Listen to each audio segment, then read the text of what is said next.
Hey crafters, and welcome to Tulip's DIY Treasures. I'm your host Corinne, and today we are going to learn how to upload your own fonts into the Cricut Design Space.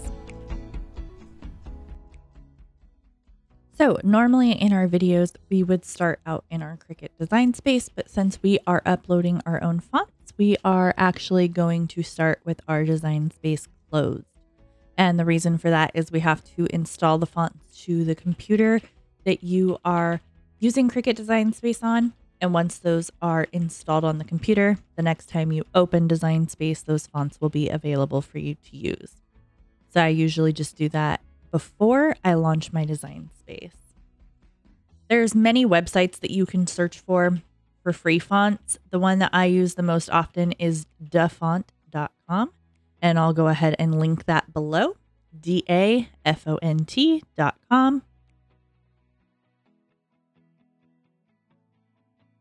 And all of these fonts are created by different artists and they upload them into the system. These are free fonts that are available. You obviously can't sell the fonts itself, or at least not the files for the fonts, but you can absolutely use these in your designs on the Cricut Design Space. Like I said, there's many websites that you can use, but Dafont.com is the one that I use the most, and it's got a lot of great categories. So for this project that I'm working on, I want to go with a more calligraphy style font. So they do have, as I mentioned, the different categories, and usually under script, they'll have calligraphy. They'll have it where it looks more like brush strokes, graffiti style. So for me, for this project that I'm working on, I want more of a calligraphy, handwritten type. So once you click on your category, then you are listed with all the different fonts. So there's over 160 pages of fonts here that I can use. So for the most part, I just kind of go through, look to see what style I like. So I'm actually really liking this one right here, the Mufiriara, however you say that.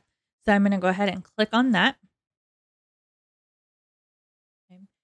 In here, it'll kind of show you what that will look like once it's typed out into different words, as well as what each letter of the alphabet is going to look like, all the numerical and symbols as well.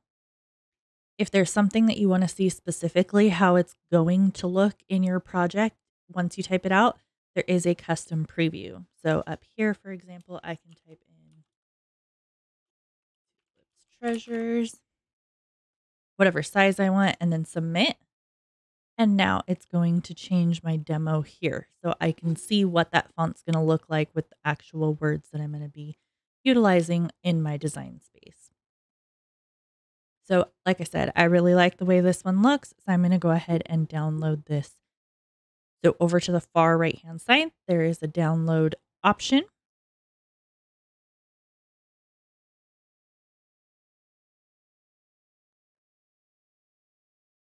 Once it's done, you're going to go ahead and open the zip file that installs onto your computer. And you always want either the OTF or the TTF file. I'm going to go ahead and open up OTF. Again, it's going to show you based off of the font sizes what those letters are going to look like. And then you just hit install.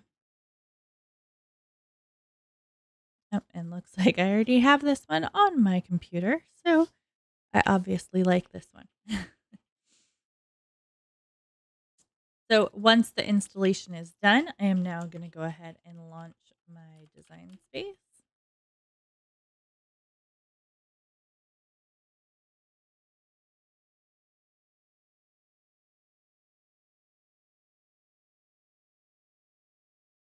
And then once your design space loads, you are going to go ahead and click on new project or go to your current projects that you already are working on.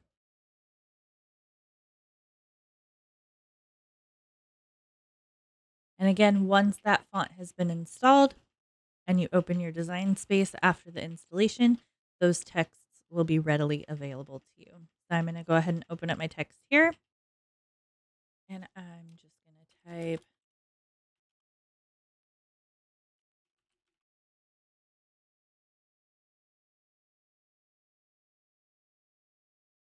So it will default to the Cricut Sans. I'm going to go ahead and click on my fonts. If you have it filtered for all, this is going to show everything, including fonts that you do need to pay for or that are included with your Cricut Access. So I usually go to System because this is all the fonts that are already installed on my computer or part of my Design Space system. So for the font that I installed, it was called Muthiara. So I can then come up here and search in my fonts.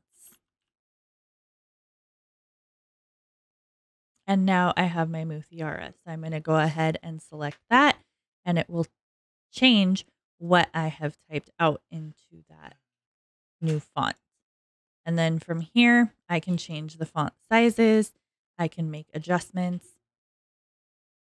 And you can change the font size either at the top with the font size or just by using the arrows and shrinking it or expanding it. When I'm doing designs like this, where I have cursive and I don't want it to break those letters up when I go to print, typically with those ones, I will sometimes move things around. So how my R is overlapping with my T, I'll ungroup these and then group this portion all the way up to the T.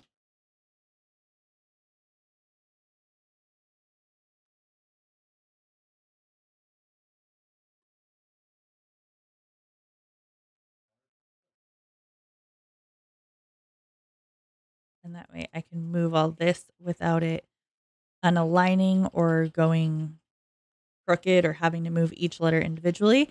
And then once I have it where I want that, I'll go ahead and highlight the whole thing. And for these, I weld them together because now it makes it one single image instead of separate letters like you see over here on the right-hand side. There we go. Sorry, my computer is just lagging a little bit. But now, as you can see, it is all one cut. And now you don't see those lines or the breaks where the different letters are joining together. So this will now cut as one piece instead of individual letters that I will then have to weed and try to put on individually.